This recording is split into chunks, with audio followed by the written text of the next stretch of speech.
Chapter 1. Max didn't want to leave Alex lying in the bed, but he had to go. He turned and gazed at her beautiful body with its smooth, flawless skin. Something stirred inside of him whenever he looked on her lying there with the covers drawn back. He leaned over down, kissed her buttocks, then trailed his lips to her back, pushed her hair gently aside and nipped at her neck. Alex stirred and gave out a soft moan of pleasure as she laid nude beside him, with his thoughts of last night rushing through his head. He thought about how she'd turned and laid on her stomach when he'd fucked her from behind, his favorite fantasy position when she'd called him master. She even wore a blindfold and allowed him to use his black ribbons to tie her hands, but not her ankles. She'd laid on her stomach first, then up on her knees as she took the position of submissive whenever he'd have to say goodbye to her. It was becoming more and more difficult to leave as each day passed. Alex became his submissive to reinforce his mindset whenever he had to deal with men, where he'd have to make important decisions, and tonight would be one of those times. Knowing what Max needed mentally had become her new job. His mindset had been very important when making decisions about his many companies, and she worked with him to reinforce his alpha status, especially in the bedroom. The bedroom had been where it had been most important for them to maintain a healthy marriage. Their sex life had been the center of their success as a married couple because Max had to be away because of his position as owner of the Blackstone companies. There was no one left in the Blackstone family to run the company, well, almost no one but Jonas, and Max wouldn't trust Jonas to go around the corner. When Max had made love to Alex earlier that night, when she'd been lying on her back, legs splayed waiting for him to take her, Max crawled between her legs, sucking her clit, bringing her to orgasm, and she'd moaned, "When you make love to me, Max, my joy is surrendering to you." She'd cup his face with her fingers, and he'd kiss her hard. Their tongues entwined, he'd suck it down, at the same time burying his cock deep inside her opening. In the bedroom, as the master to Alex's submissive, Max found his strength to leave Alex because he'd never wanted to. He could be happy for the rest of his life with his family and inside Alex's body day and night. Max placed his hands between her legs, and with his finger he'd pushed in and pulled out of her pussy, smelled her arousing scent which had his cock throbbing. She'd respond each time and let him satisfy himself in whatever fashion he wanted because she belonged to him and he belonged to her. Alex had worn his collar, signaling that she'd been his slave in the bedroom, a thin platinum necklace with a heart and key that said "mine" on the back of the heart, and underneath "mine" it read, "If found, return to Maximilian Blackstone." Max wore his collar, but not tonight. It had studs and was bulky, and had been placed in a drawer in their playroom to be worn when he'd returned to Alex from one of his never-ending business trips. "Why are you still here? I thought after you hid those bodies, got my wife involved with your craziness, you'd leave and head back to wherever the fuck you go when you can't deal with life. Alex hasn't gotten over that last shit you had her mixed up in. She gets nightmares and you're the blame for that," Max barked. "You mean she isn't tying you up and flogging you the way you like her to?" Max reached for a glass and threw it at the cabinet. "Damn you, Jonas. You've been nothing but a distraction for Alex and a reminder of all that shit in New York." Jonas turned to face Max. "Alex wants me here. Ask her. She'll tell you. I want you gone. This is my house, and I need you to fucking leave soon." "I've never heard you use those words to me before." "What, the word fuck? Then get used to it."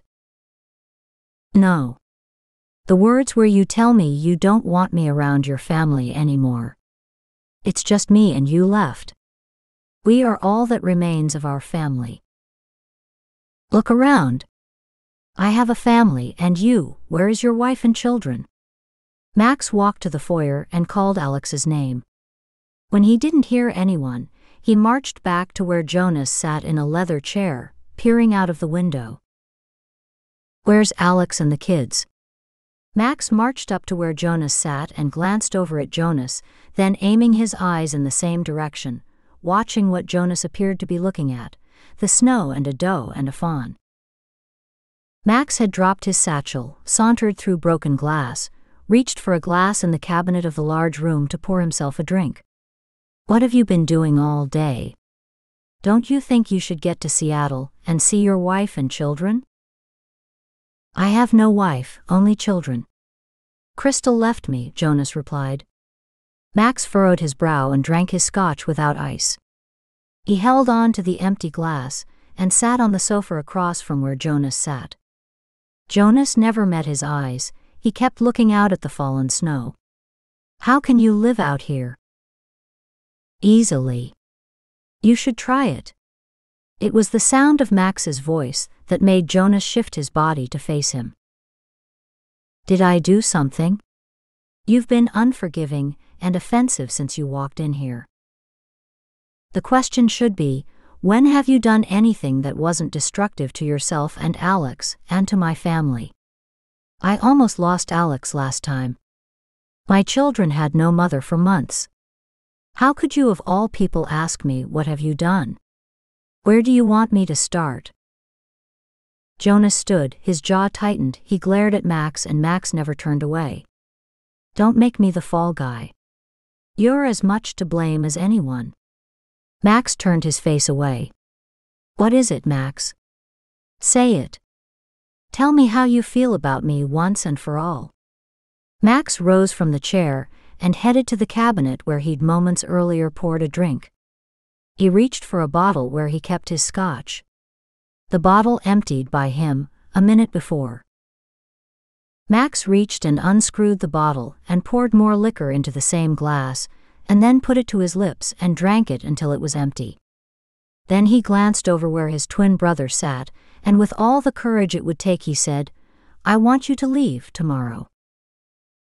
That must have caught Jonas by surprise, because he sprang from his seat. Where the fuck do you want me to go? I don't care, Jonas, I don't give a fuck where you go. You're grown. When you wanted to open those clubs, you didn't consult me. You know why I did that. No one would hire me after I got out of the service, not even a 7-Eleven. I was too nervous and had all these pills the VA doctors forced on me. They said if I didn't take them, I could never function as a man. I could never have a life, so I took them, and those same pills made me worse. It was those fucking pills which had me hallucinating and addicted to them. I opened those bondage clubs because it gave me peace. Those clubs were good enough for you because of your sleeping problems. It was because of me that you have Alex. I see it served its purpose. I served my purpose, and now you want me gone out of your life. So you don't have to be reminded of your complicity in all of this. When Alex serves her purpose, will you kick her out too? Don't you fucking bring Alex in this or drag me in, Max roared.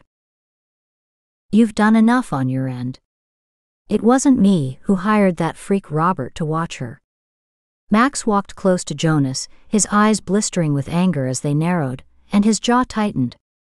Jonas knew that look, and he stepped away from Max, and Max poured himself another drink. Now he was calm, and he could tell his brother what he needed to say. You have to go, Jonas, because I don't want you around my children. You mean you don't want me around Alex? Whatever the fuck way you want to put it. You need to leave. When I return, I don't want you here. Max practiced those words 100 times. He didn't think he could ever say them to Jonas, but he did, and it took 3 glasses of scotch without ice to get those words out. Inside, Max's heart filled with pain, but he knew he had to get it out. He had to get Jonas away from Alex before something worse happens. It was the hardest thing he'd ever done. Jonas was his younger brother and identical twin. If it hurt him, it must have been like a hammer crushing Max's heart too. Jonas turned like a zombie, stiff, and walked back to the chair facing the floor-to-ceiling windows. He stood against the frosted glass, watched the snow fall, and the deer running aimlessly in the yard. "I'm sorry, Jonas. There was no other way for me to say this." He placed his palm on Jonas's shoulder, and he felt Jonas tremble. Jonas turned to face Max without an expression. Max didn't need to read Jonas's face. He read his body language, and he knew Jonas's mind. "Did you tell Alex and the children?" Jonas's voice low and subdued. "No. I'm leaving that for you, because I have to shower and dress and leave again. I thought my family would be here." Jonas, with his blue eyes, stared into Max's face. It was like looking into a mirror. The only difference had been the clothes.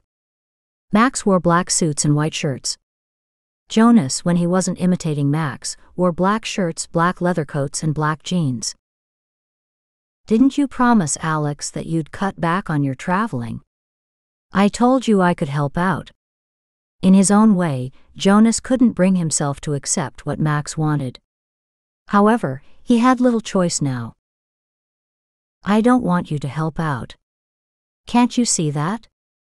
I don't want you replacing me. You've done enough damage, as it were.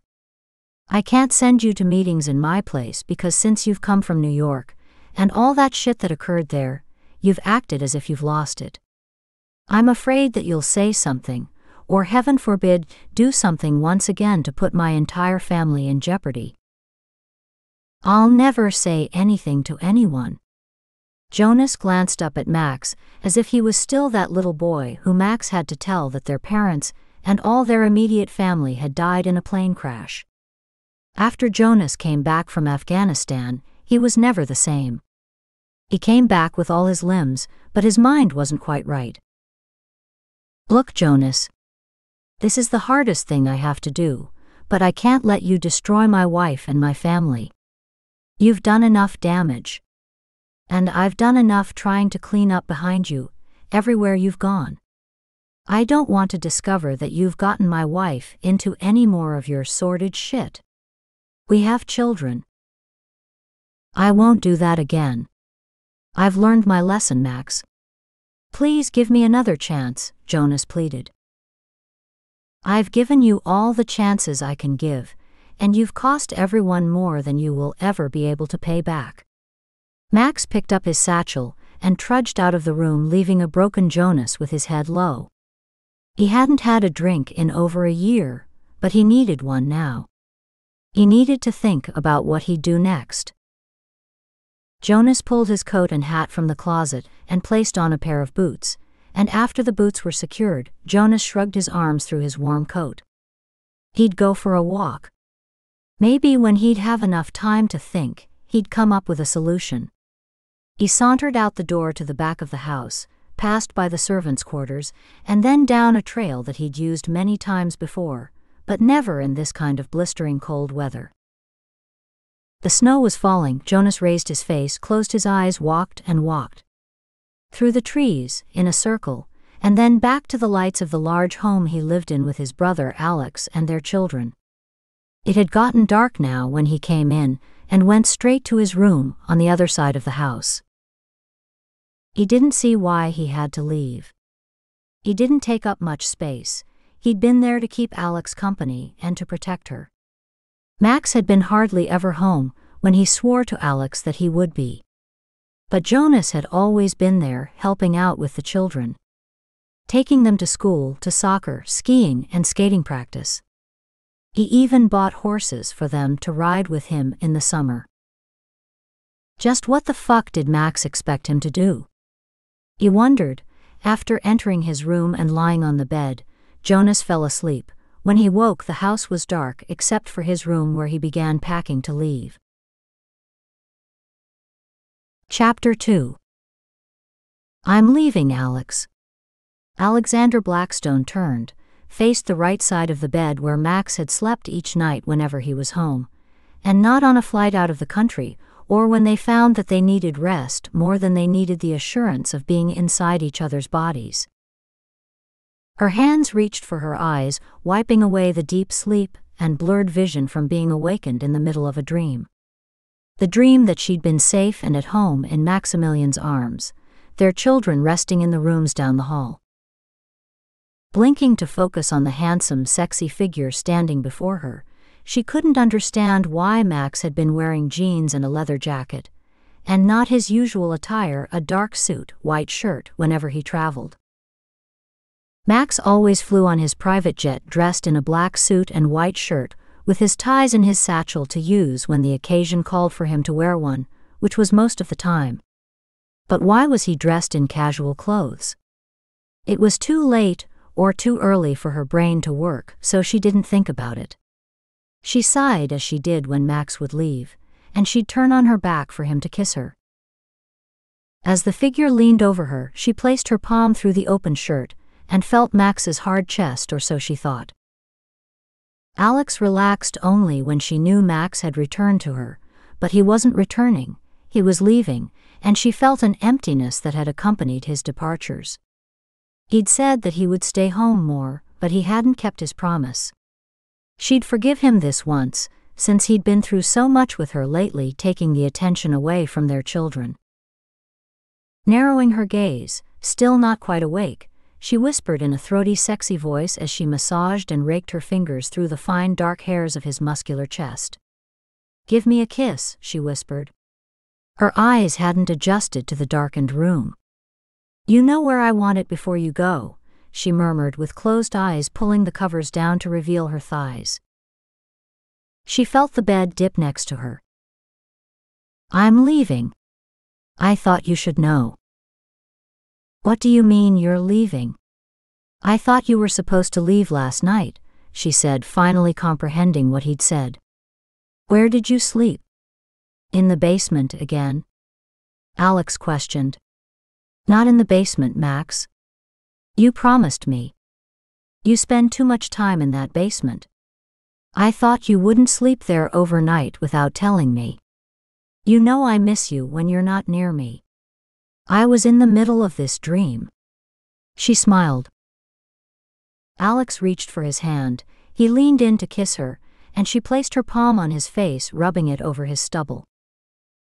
"You haven't shaved. That's not like you. What are you worried about this time?" "No, don't tell me. I thought you said you would sell off all those overseas holdings." Alex placed her finger over his mouth, stopping the few words from falling from his lips. "I know, you never worry. You just handle it. Give me a kiss before you go," Alex uttered, still trying to navigate the dim-lit room, feeling tired from running around all day shopping with her children and making love to Max almost every night since she'd returned from that harrowing kidnapping experience in New York. Wondering how Max could keep up the pace of traveling, seeing to her, she couldn't fathom where he'd gotten his energy. He had meetings in different cities, flying home at night, making love to her, then flying out again, and this time to Hong Kong. She didn't want him to go for obvious reasons, but there was no way to stop him. Maximilian Blackstone was a single-minded man who appeared to be in control of everything.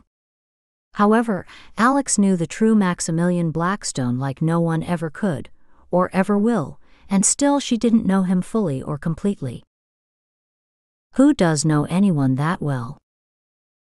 His twin brother Jonas Blackstone was another animal entirely. He and Max, identical twins, Alex knew Jonas better than any man she'd met, even Max. Jonas was the opposite of Max.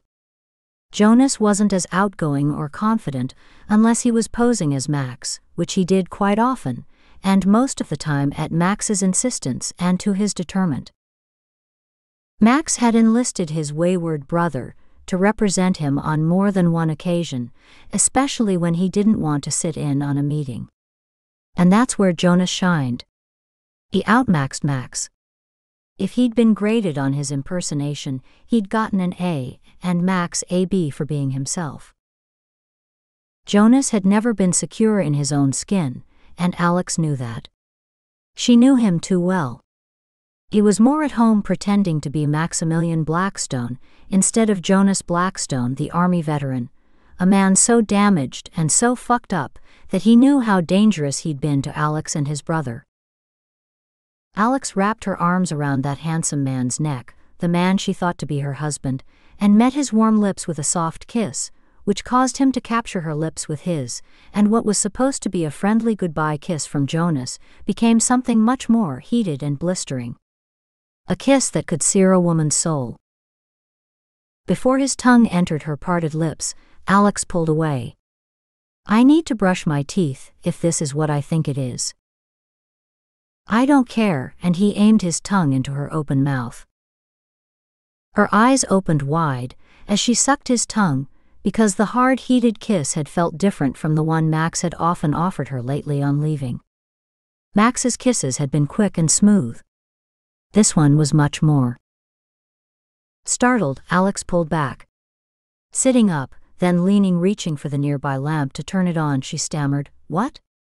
What are you doing in my room, Jonas? You know you shouldn't be here." "Where's Max?" Alex frowned and her smooth brow furrowed.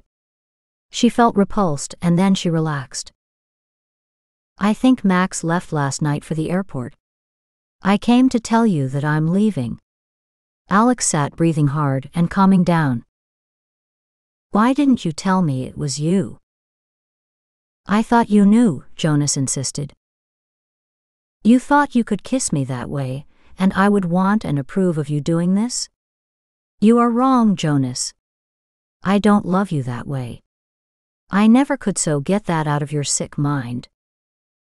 Jonas lowered his head, looked wide-eyed like a fearful child after getting a scolding from his mother for stealing money for candy. "I'm sorry, Alex. Please don't tell Max." "I would never do anything like that. I know you didn't mean to do it. I blame myself more than you. I should have known the difference in you and Max. Not only that, if I've done anything to make you think that I would betray Max with you, then it's my fault. You've never done anything, and I've overstepped my bounds. It's me. I fell in love with you, and I shouldn't have. It's my own stupidity and need." Jonas's head rose, and the shame remained in his eyes. When he stood tall once again, his eyes couldn't meet Alex's. The weight and the fear of Max finding out what he'd done would be lifted from his shoulders after Alex assured him that Max would never find out. When Alex reached for his hand, he knew that they could put this lapse of judgment behind them. Jonas took a deep breath and lifted his head and shoulders. After Alex recovered from the initial shock of Jonas kissing her, she questioned him. "Going where? Where are you going, Jonas? You know you don't do well without Max telling you what to do. I thought you were going to see Crystal and your children before you made a decision to leave here. You said that you would try for a reconciliation. You know she loves you." "I love her too, but it's obvious that we can't live together. Or maybe it's me who can't get it together, where someone would want to be with me for more than a day or a month." "Why are you beating yourself up, Jonas? We love you. Max and I love you." He turned and gave Alex a hesitant smile. "I know you love me, Alex, in your own way, and so does Max, but as far as Crystal is concerned, it's over. I'm the father of our children, and that's where it ends. Too much have happened for me to even pretend that I'm a sane man anymore. The Army, New York. I can't forget that, even if you can. You're good for compartmentalizing, Alex. I wish I could be like you and Max. I didn't want to tell you, Alex, but Crystal found someone else. She and the children are better off without me. That's what Max said." Jonas once again had a forlorn look in his eyes. He had a habit of staring and thinking. Alex had noticed that Jonas had been partial to staring blankly, and each time he did that, she'd called it to his attention and suggested that he see a therapist that could help him. He'd taken her advice, and that hadn't happened for some time until now. He snapped out of it in a few seconds. Jonas had admitted to Alex that these were the side effects of drugs, and had something to do with the meds he'd been on since he'd had his breakdown after returning home from Afghanistan. Everyone is better off without me. I have a way of fucking up everything I touch. Look at all the shit I caused in New York. All the people who died because of me. And I managed to get you into all kinds of shit. That wasn't all your fault. But things have a way of getting fucked up whenever you're around. I must admit, Alex joked and smiled. Jonas sat when Alex pulled him close. Then she raked her fingers through Jonas's curls when he sat near her. Then Alex took Jonas's face in her hands. Jonas Blackstone, you are the kindest, outrageous, handsome, and one of the best men I've met, and that includes your brother whom I love with a passion. If I wasn't married to Max, you would have been my first choice if I hadn't met Max before you. But then if I hadn't met Max when I did, I never would have had the pleasure of your love.